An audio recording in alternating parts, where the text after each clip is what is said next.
People pleasing is basically doing everything for everybody else at the expense of your own well-being Mm-hmm. and your own happiness. I wanted to just dive deep into people pleasing because it's a subject we haven't really talked about much on my channel.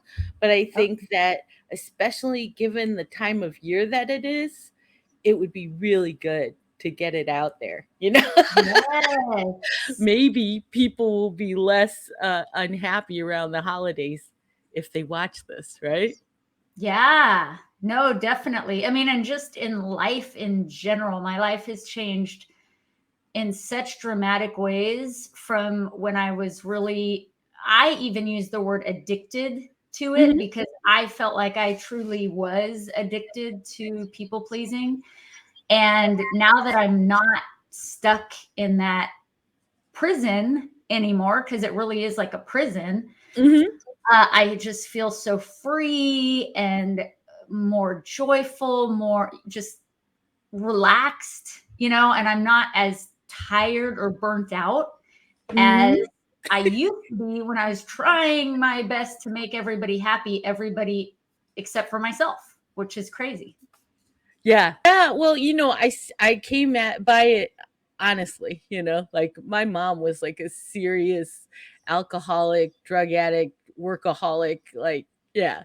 And so I Mhm. learned all of her habits growing up and just picked them up naturally. And then, one by one, I had to let go of each of my addictions just to live, really. Yeah.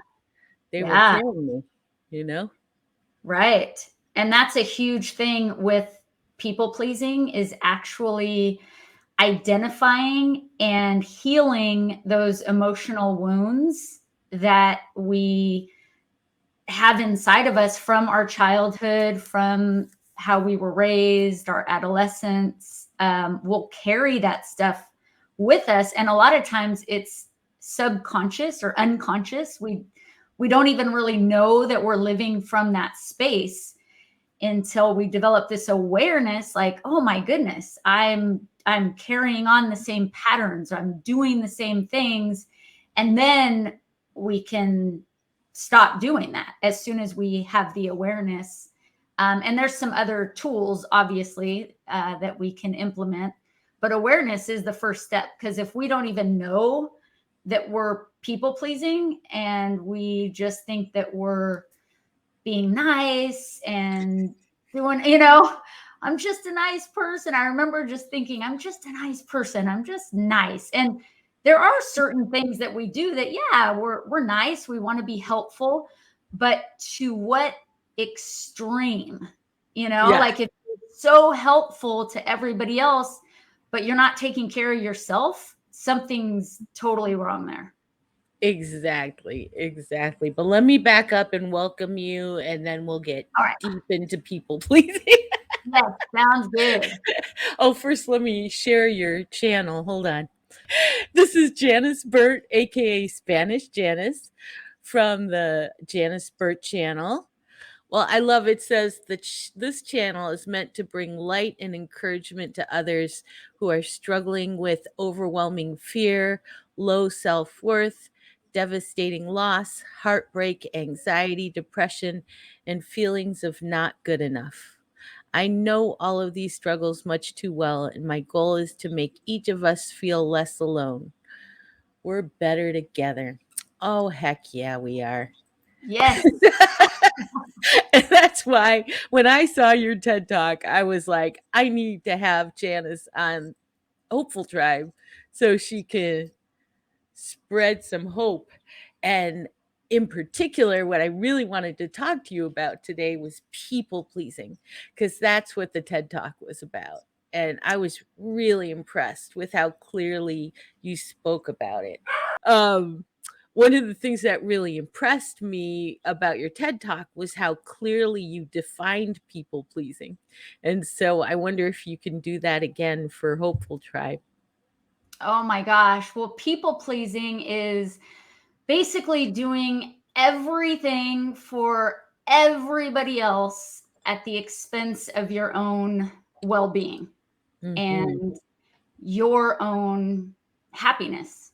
Mm-hmm. And it's tricky because, yes, it is great to be a kind, thoughtful, helpful person. I'm not anti any of those things, but it truly is, what is our intention, looking at what our intention is for doing things for other people, and also not letting ourselves go by the wayside as we take care of everybody else. Because I really believe that we can't give from what is not within us to give. So Mm-hmm. we have to really cultivate and develop self-love and worth and validation within ourselves.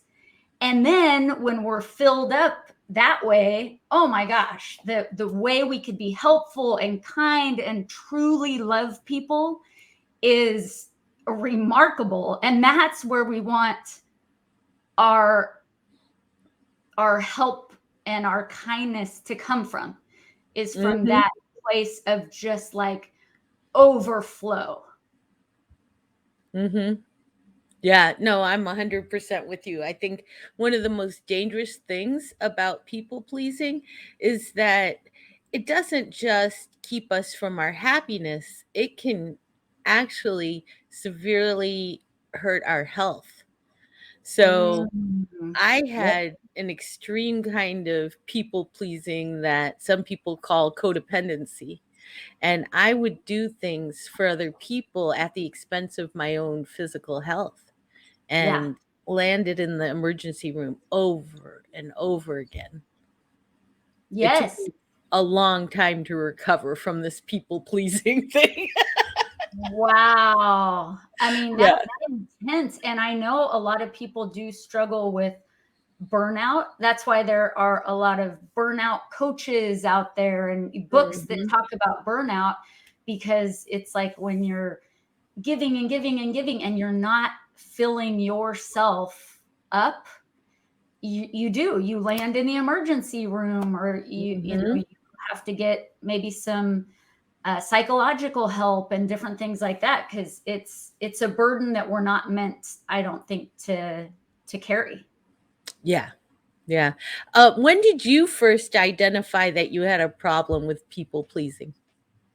Oh my goodness. Well, a lot of times it just so happens that in our rock bottom moments are kind of the times where we can truly shift and transform and become aware of certain things. So my rock bottom moment was in 2011 when I Okay. went through a divorce. So I, like you, was very codependent in my marriage specifically, and he was my everything in my eyes, like sun and the moon and the stars and the universe. And I truly felt like I couldn't live without him. Mm-hmm. And I did a lot of people pleasing in our marriage, Mm. um, to the point of doing things that were against my own moral code and my own values, because I so wanted his validation and his approval of me. And as is a big thing with people pleasers, we don't like conflict. We really like to keep the peace. So we went through this divorce, and as I'm sitting there with two kids, and we did have joint custody, but it was still, I had been a stay-at-home mom for pretty much our entire marriage. And then all of a sudden, it was my world was gone, which was my ex-husband. And not only that, I had to start thinking about work and how am I going to support my kids and myself. And it was just a whole new world of like, whoa, I have to actually start taking personal responsibility for my life. And that was the moment where I began to wake up, I would say, from the Mm. kind of fear driven place where I made every decision was out of fear. Mm-hmm. And I started realizing how much I had lost my voice. I had given my power away. I had become somebody who was unrecognizable to myself. And so during these past 9 or 10 years or so has been, and it continues to be, just this transformation where I'm becoming more and more aware each day of different things, because I think we all have these layers, Mm-hmm. kind of like, that onion concept that they talk about. And so I've just been working on peeling away layer after layer after layer and getting to the truest version, the best version of myself possible. Yeah. Yeah. That's so right on. I just feel like it's really common for women especially to completely lose themselves in relationships because we're sort of socialized in that direction, Yes, to put our needs aside for others, for the family. And maybe part of it is like actually in our DNA yes, because of species survival. We have to put our infants needs first when they're babies, right? right. Otherwise they wouldn't make it. But it's really lost its value when it comes to uh, partnerships. I think women have been hurting themselves for a long time by losing themselves in relationships and just completely taking on all of the emotional and physical labor. you know it's Yes, really sad.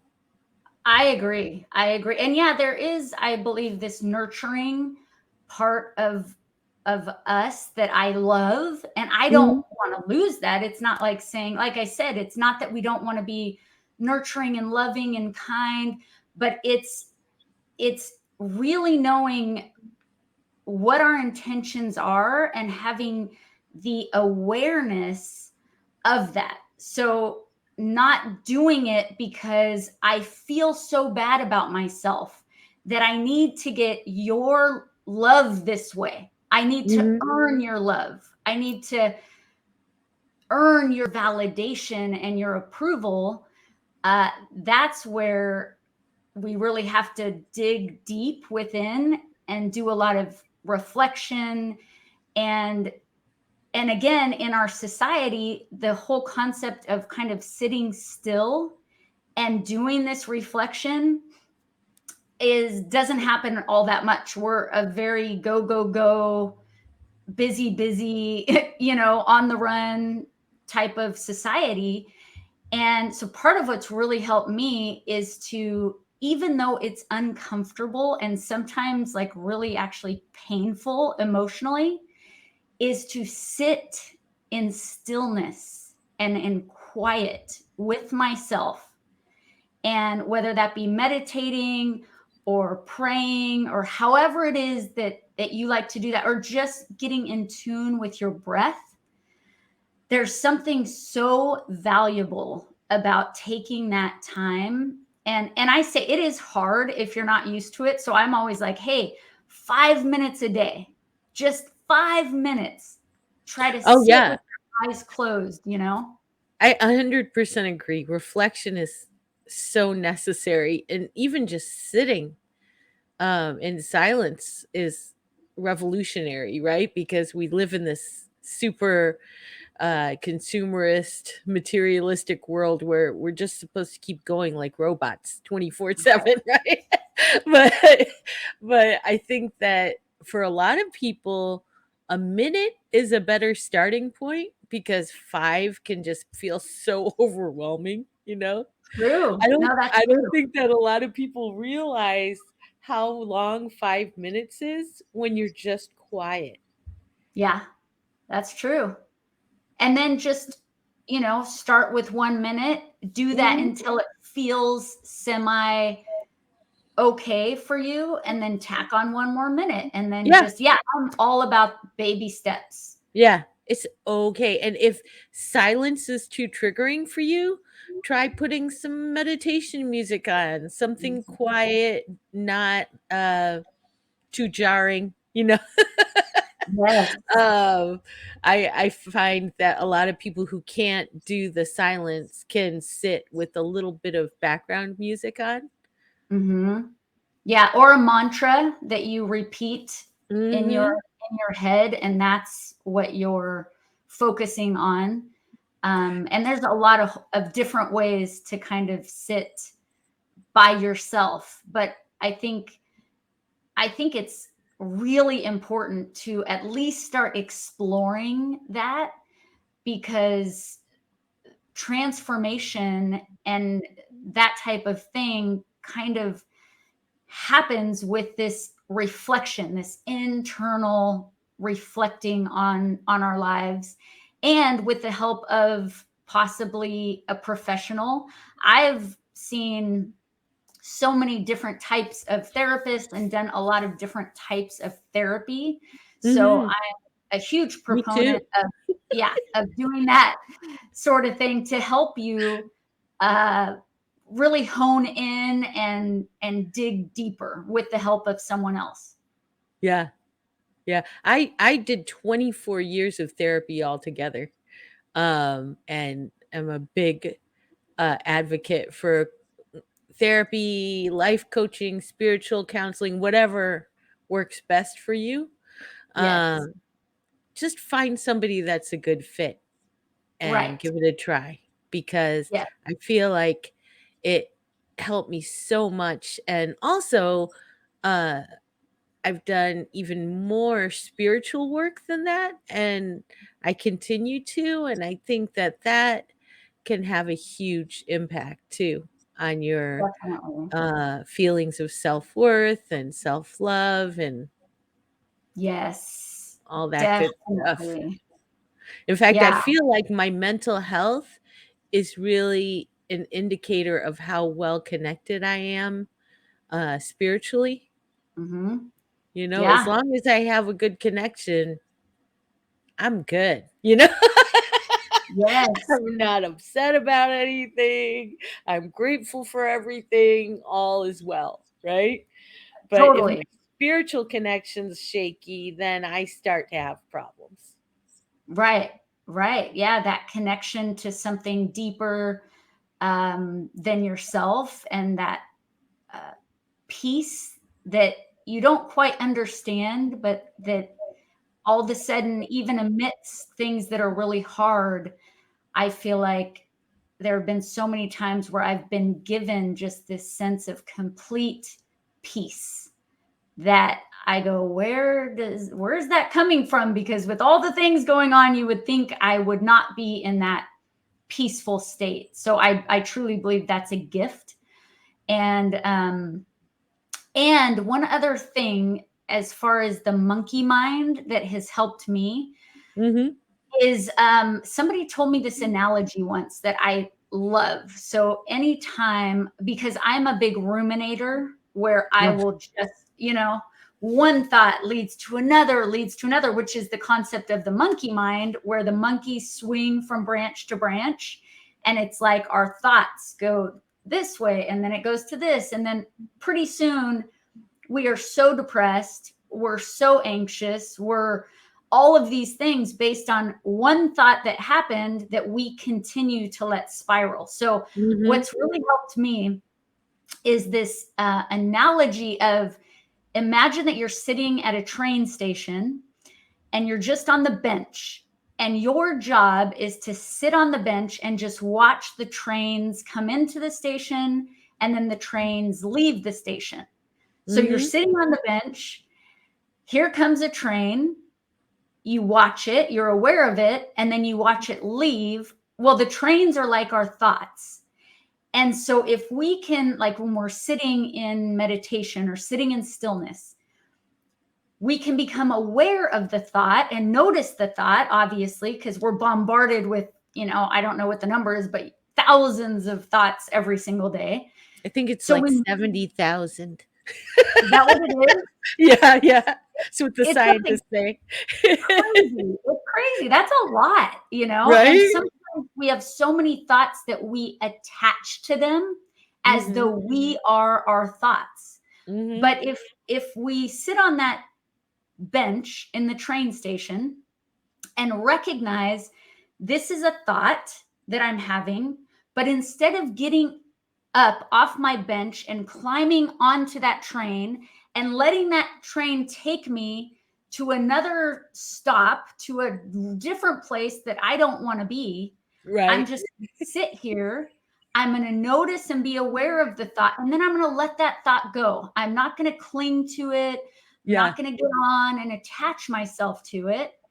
And then we become aware of the space in between each of the trains. Mhm. And that's that beautiful consciousness space where it's us without the thoughts, without the trains coming and going. So, and eventually, the more we do that, the more that space becomes, there's more distance in between the trains or the thoughts.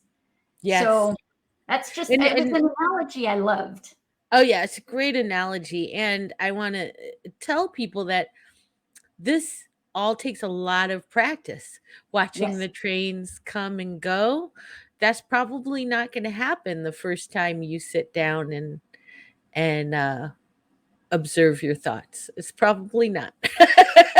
But Right. if you keep practicing, just think of it as a muscle. Like awareness is a muscle. And just like when you haven't been exercising, you can't expect to, lift your weight first time back in the gym. I mean, you could do it, but you probably end up in the hospital, right? So Right. it's better if you work your way up to it just little by little. Totally. And that's a great point because consistency is what it's all about. It doesn't matter how long or how whatever, but as long as you keep coming back and Yeah, coming back, and just keep trying. it's that whole concept of just never giving up. The only time you truly fail, in my opinion, is when you refuse to get back up and Mhm. give it another go. That's, the only time. It's just, and no matter what things look like, it's just getting back in the ring and getting back up. Mhm.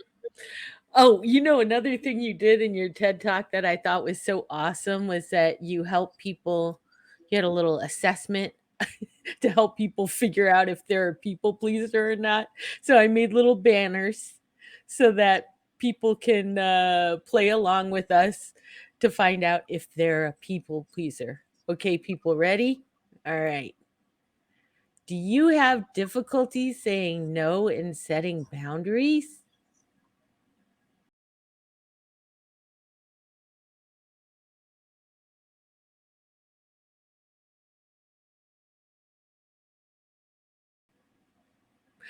Yes. Do you struggle with low self confidence and feelings of not being good enough?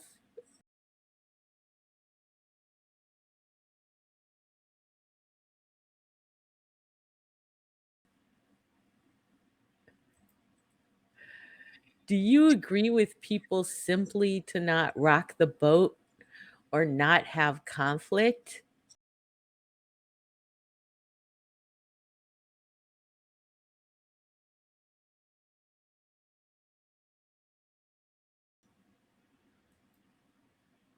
Or are you worried about what other people will think or say about you?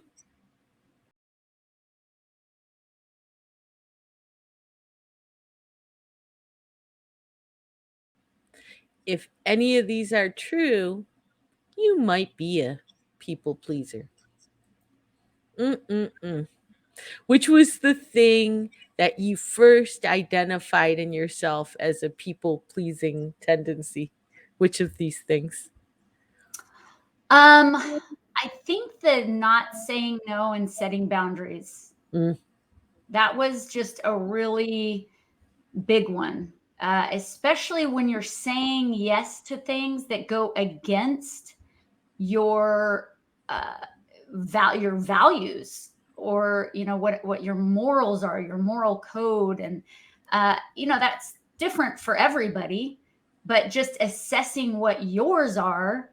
And then if you're saying yes to things that go against that, that's something to really look at and, you know, ask yourself, well, why am I going against what my values are?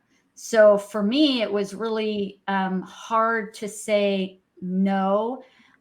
There's a great example of when I gained enough awareness and got brave enough to actually set a really solid boundary.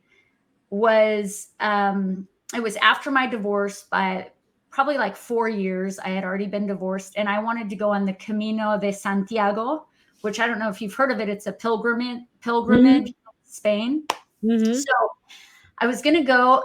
This one woman had invited me and 2 other women, and we were all strangers. We didn't know each other. Oh, wow. And I thought, oh my gosh, yeah, this is great. What a great adventure. I love adventure and, you know, doing things like that. So I'm like, okay, let's do this. So we start doing these practice walks. And I realized the woman that had invited us, she was actually very well known. She was in the media. She was an author. Just so she had, you know, some authority, kind of, so to speak, or clout. And so we all, you know, I thought she was amazing when I first met her. Well, as we started going on these walks, she would do these things that were very interesting, where she would kind of start telling us how to respond. Just as one quick example, one of the women we were with started crying because she was losing her mom. And I went to just put my hand on her back, you know, as like a comforting thing. And this other woman that we were with was like, don't touch her. Don't touch her. Oh, yeah. Man. It was, and so things like that, where it was this controlling behavior that was just interesting. So this continued to happen. And I just had that feeling in my gut. Do not go on this trip. This is not going to be good. If she's doing this here, imagine being in a different country, walking for like 10 hours a day with this type of controlling. Yeah. Totally. So I was so proud of myself because it was really uncomfortable, but I called together, you know, a meeting to let them know, hey, you know, I don't want to go on this if this is going to be the case. So I was going to let her kind of maybe clarify that she didn't mean to be like that or whatever. Well, when I said that I wanted to meet with all of them, I think she knew that it was about her. And so she completely ignored my email and got together with the other women behind my back. And it was a really just bizarre situation. But at the end of the day, I just wrote them an email and said, well, I'm noticing you don't want to meet with me, but I just decided I'm not going to go on the hike with you guys. And I called it out. I said exactly why, and never heard from her after that. So they all end up going on their own separate journey without me. And I went with a different friend because I was already all set to go. Well, it turns out that it was not a good trip for the other ladies, and they had to leave. They told her that they were going to go their separate ways. It was that bad. Wow. And so and you know, my hope is that for the woman who organized the trip, that maybe she also was able to learn something through this experience. But, you know, life is too short to be going on trips or saying yes to things that in our gut we just know are not for us, that it's not the right fit, that we feel uncomfortable with. And so really being able to value your time and your energy and love yourself enough to say, that's not for me. And I'm going to let them know. and I'm going to be okay with whatever their response is. Because a lot of times with people pleasers, we don't want to rock the boat.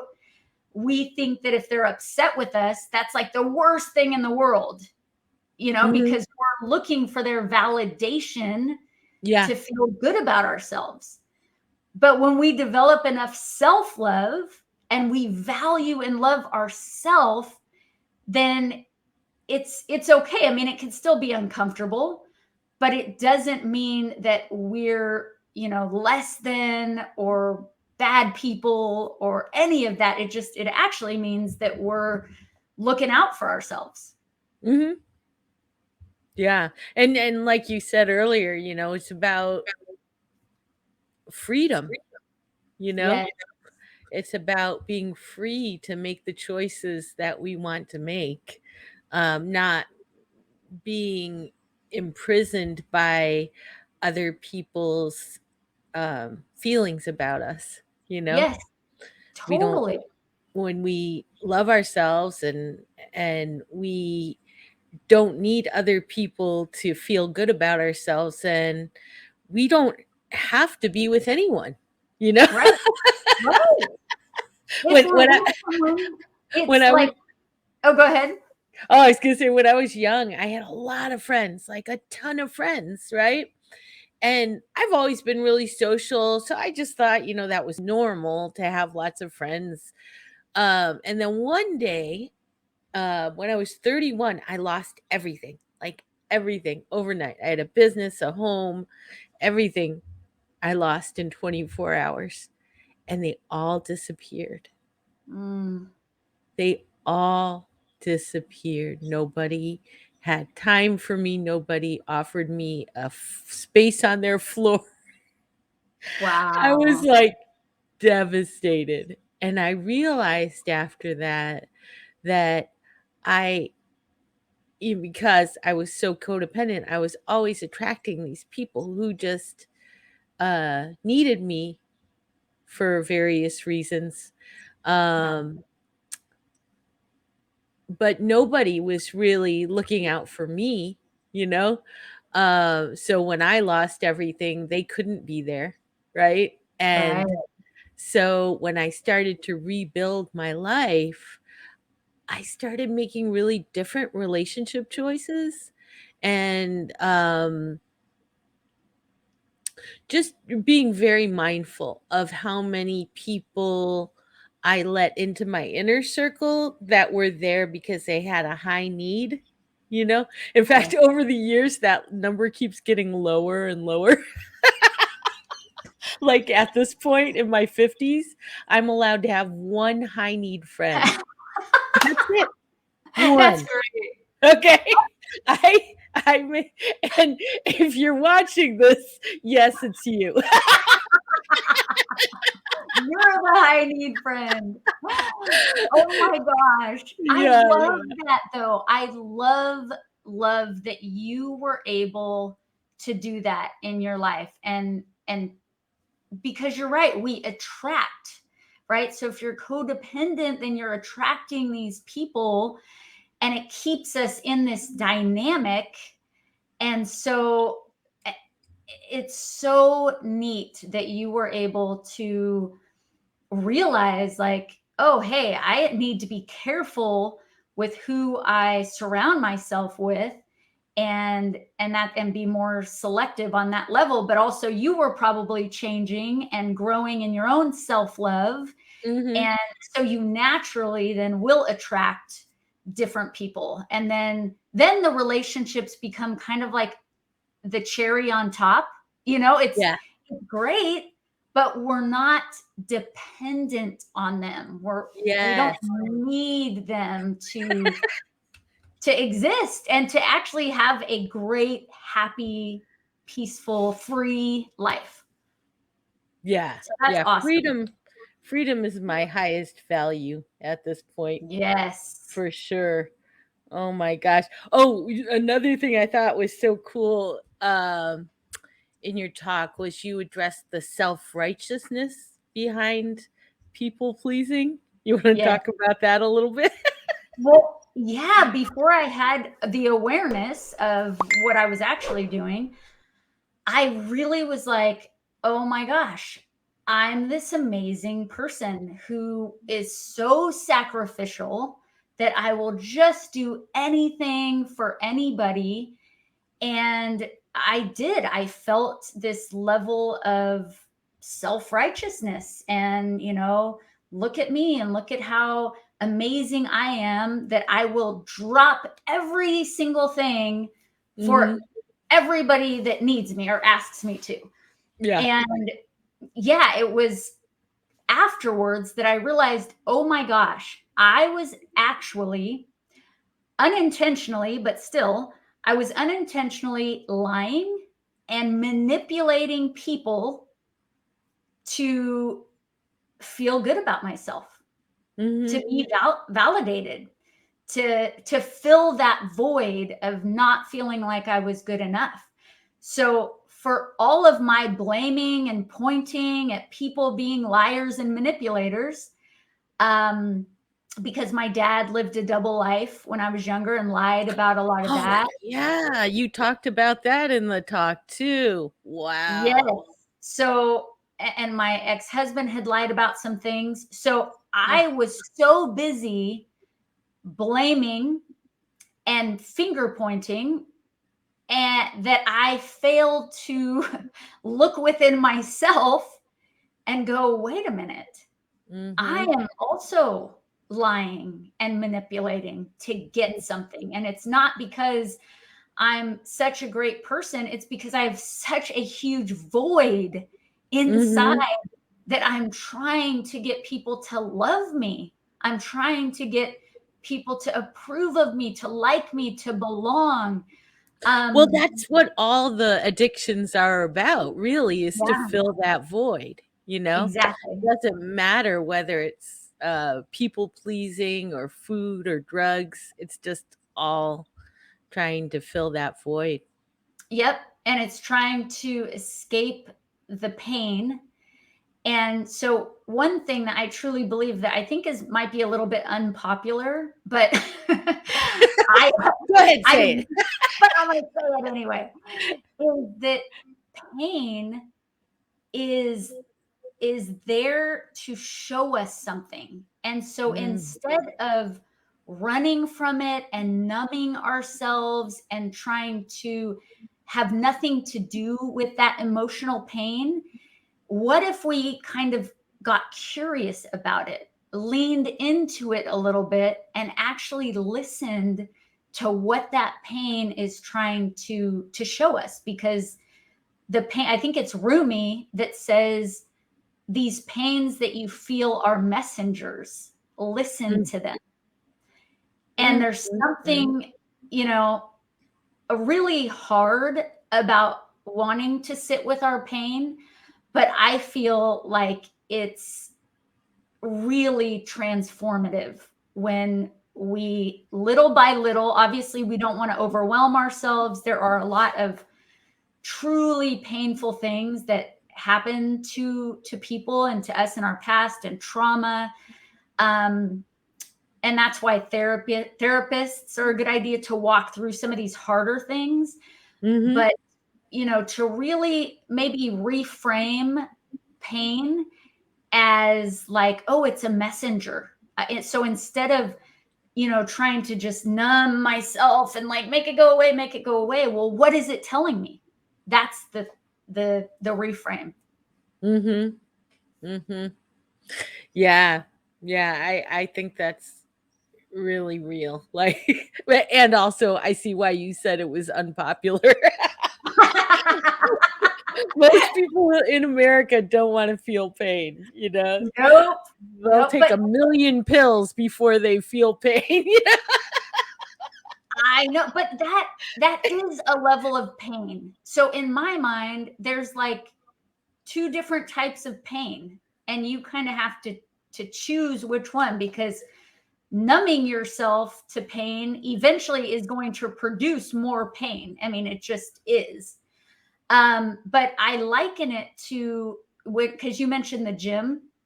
When we go to the gym and we're working out our physical muscles the way that we know that they're growing is when we have some discomfort or that burning sensation that you get in your muscles. It tells you that they're growing, that something good is happening. So if we could kind of shift also to look at emotional pain, kind of in that same way, like, okay, if we're feeling some of this emotional pain, it's because maybe we're ready to evolve some, to grow. Yeah, And so, let's lean into that, and just viewing it differently sometimes is helpful. absolutely. Absolutely. I was checking my notes because I had all these questions I wanted to ask you, and one of them was, um, how did you find the courage to face those fears that you said helped you develop your self love? How did I find the courage? Ooh, that is a good question. You know, Tony Robbins, I think, is the one who says change happens when the pain of staying the same is greater than the pain of change. And so I think I got to a point in my marriage where the pain I was feeling was Mm-hmm. greater and more intense than the pain of leaving my ex husband and choosing the unknown. So there was that where I was like, I need to make a different choice. But Mm-hmm. then I could have played small and kind of stayed in my box. But at that point, I just knew that fear had been controlling me and Mm-hmm. had really been making the decisions for me. Like almost if you picture a car and fear is the driver and Mm-hmm. you're in the back seat, like you're not even driving the vehicle of your life. In fact, I've had dreams like that where I was driving from the back seat. Oh, really? Scary, very scary. Yeah. Wow. Well, yeah, we don't want to do that in life. So It's a bad idea. we yeah, bad idea. We want to take the wheel and say, fear is probably always going to kind of be there, but Uh-huh. let's put fear in the back seat, and Mm-hmm. we're taking the control, and we're actually taking charge of our lives instead of letting fear do that. So I just had such a strong realization of the prison that I was allowing myself to be enslaved to or within. And the weird thing is then I had this kind of visual image of I'm in this prison Mm-hmm. like this, right? There's bars all around me, and I have the key in my back pocket. I literally can reach into my back pocket, grab the key, unlock the door, and set myself free. And Yes. I just hadn't done it up to that point. So when I realized, oh my gosh, my life is just, in my opinion, it felt like it was destroyed, like everything was gone that I cared about. But this realization of being in the prison of fear was so strong that I knew I needed to escape. Now, the way I chose to take the key out of my pocket and escape the prison of fear was facing all of my fears. So I decided to do everything that scared me the most and to Mm-hmm. walk through each of my fears. So the very first thing I did was I signed up to run a marathon because I felt like it was impossible to do that.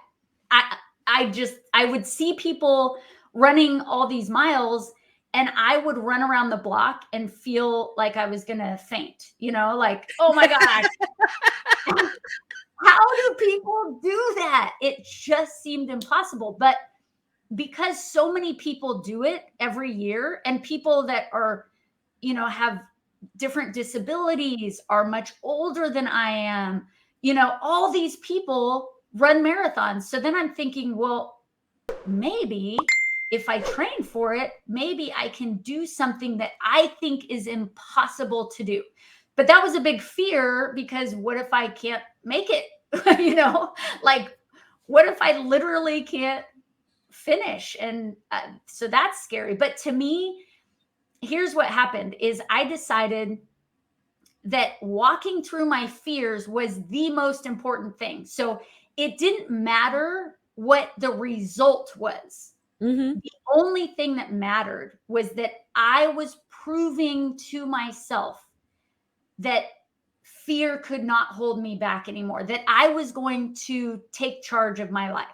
So as long as I continued on with the plan of Mm-hmm. walking through this fear, it didn't matter if I finished, didn't finish, like Yeah. whatever. I was going to do everything I could, baby steps, trained with a group. Eventually, I did run a marathon. It took me a long time to finish, but I ran it. And I remember when I crossed the finish line thinking, oh my gosh, if I can accomplish this, dot, dot, dot, like what else could I do? And so then I just started facing all my fears. I started speaking publicly, which was a really big fear of mine. Yeah. Did you know that most people fear public speaking more than death? Yes. And I can really relate to that. I joined Toastmasters, which, have you heard of Okay. Yep. Toastmasters? Yeah. Mm-hmm. So I joined that as a way to ease myself into public speaking. Mm-hmm. And it was great, but I think it was my second speech that I gave at Toastmasters. I started shaking so badly. It looked like I was having like a grand mal seizure. And Oh man. it literally was the fear in my body. It felt Uh-huh. like just manifest. Like everybody could see how terrified I was. And but again, like I said, it didn't matter what the result was, Mm-hmm. as long as I knew that I was facing my fears. And Yeah. the cool thing about that speech is I start shaking. I have to grab onto the podium and I'm like this, I think it took maybe 30 or 45 seconds for my body to actually just calm down and stop shaking. Mm-hmm. But I stood there, even though there was a chair right next to me, that I looked over and I thought, I would love to sit down right now, because that would be comfortable and that would be safe. But I also knew that if I sat down, the fear would have won again. Mm-hmm. And so I was so just committed to walking through my fears and proving to fear that it was not going to win, that I Yeah. just stood there and shook. And the funny thing is, I got best speech. How funny. Wow. And everybody else afterwards was said, thank you so much for standing there, for shaking, because I felt I looked like a fool.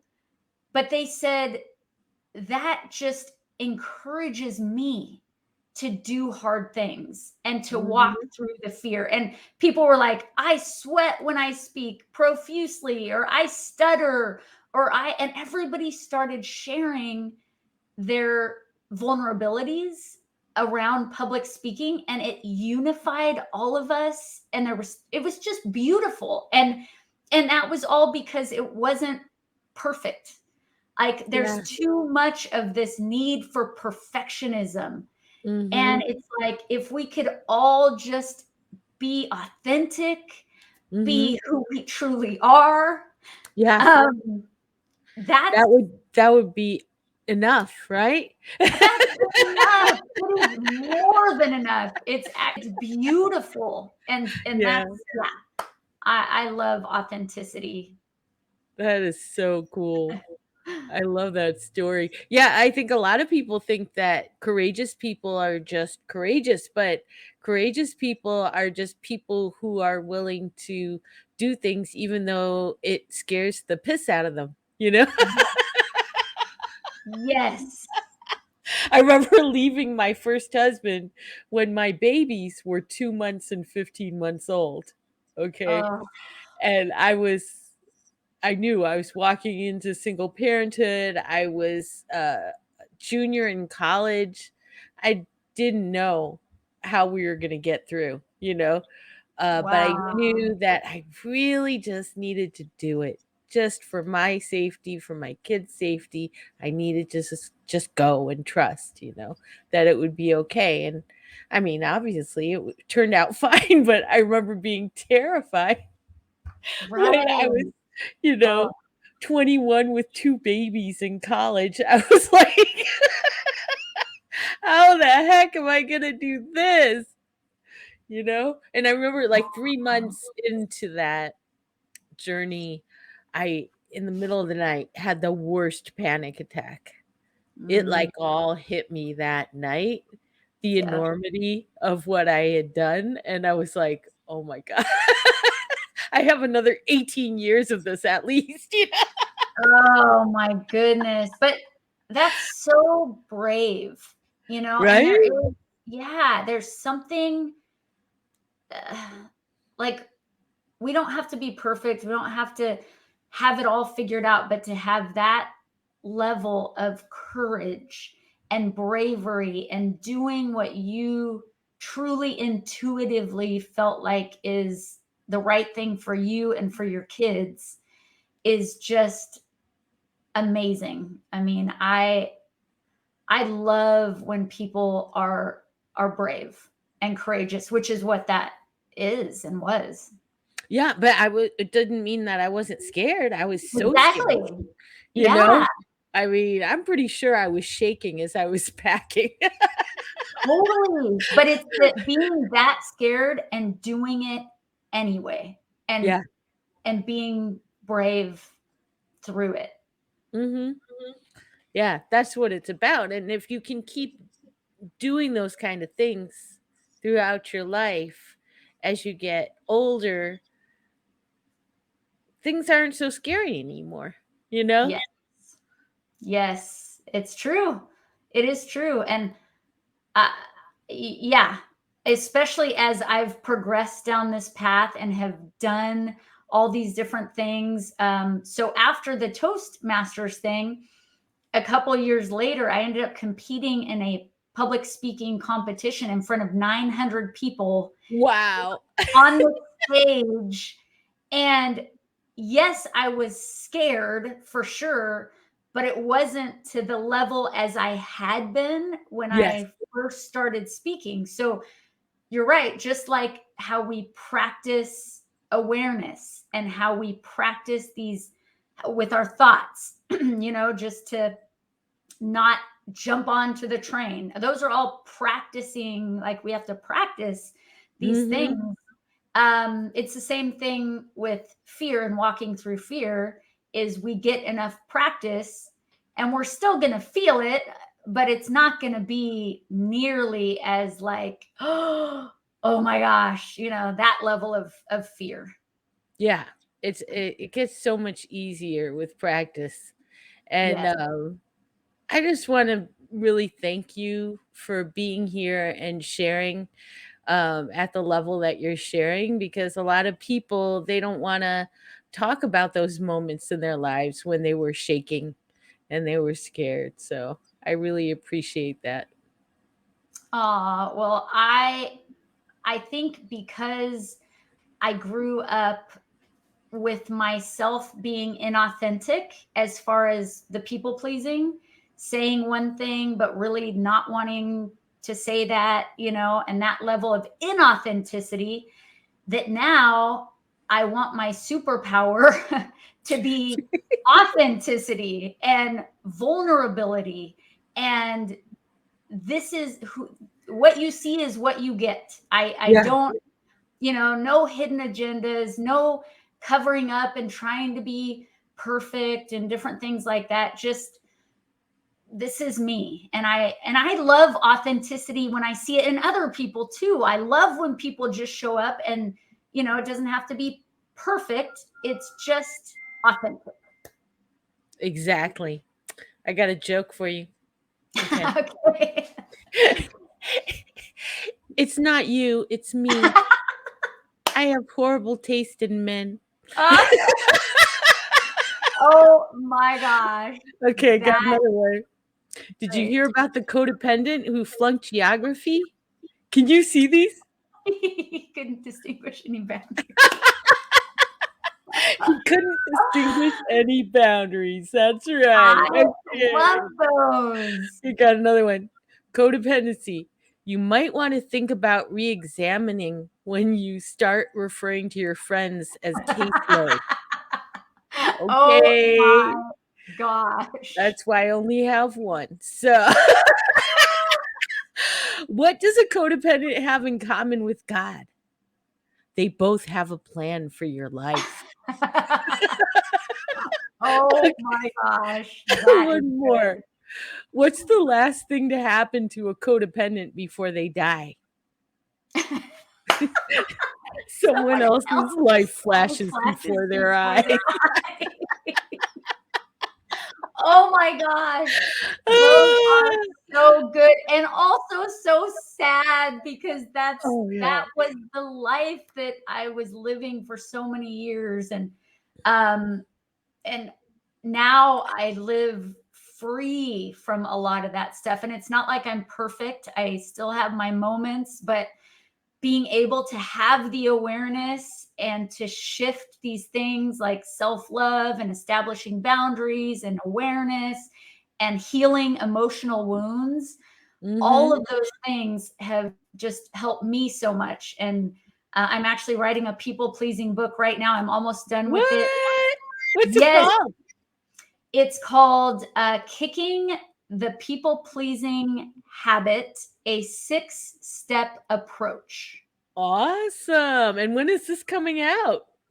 Soon. I'm in the kind of rough draft editing stages at the end of it. But so hopefully by next year, it'll be out.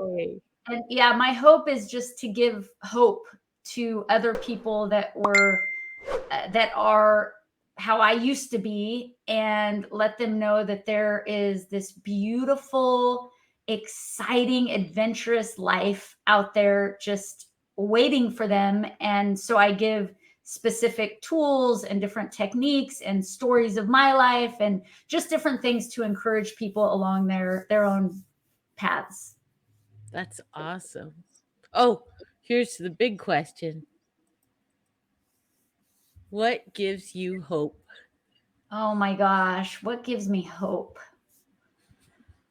What gives me hope is that I have seen and experienced transformation and change.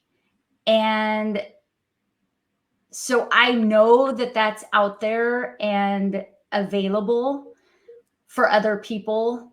And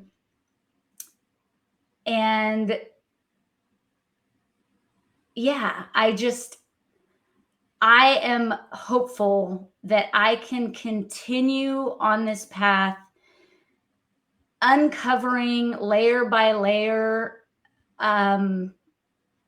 my own being and truly stepping into the highest version of myself and becoming the woman who I'm truly meant to be.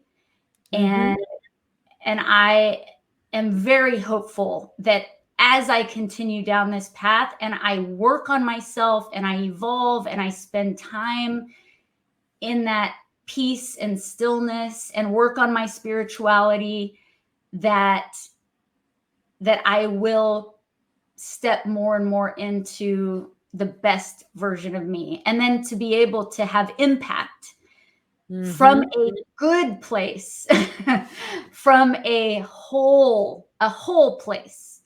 Yes. on other people. That's a beautiful thing. I like that. You're going to do it. You're going to do it.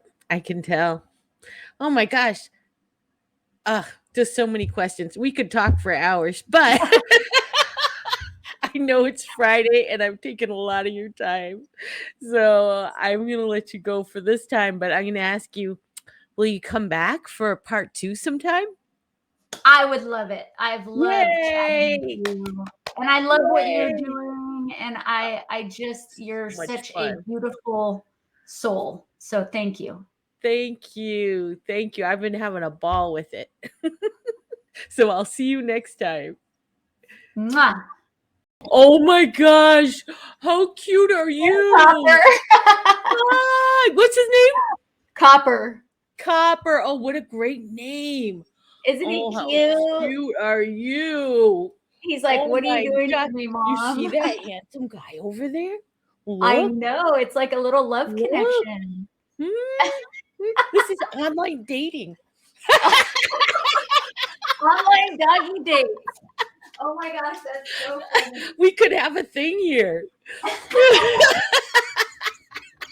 Oh, that was adorable. Oh my God. How cute are they? Dogs are the best people, you know?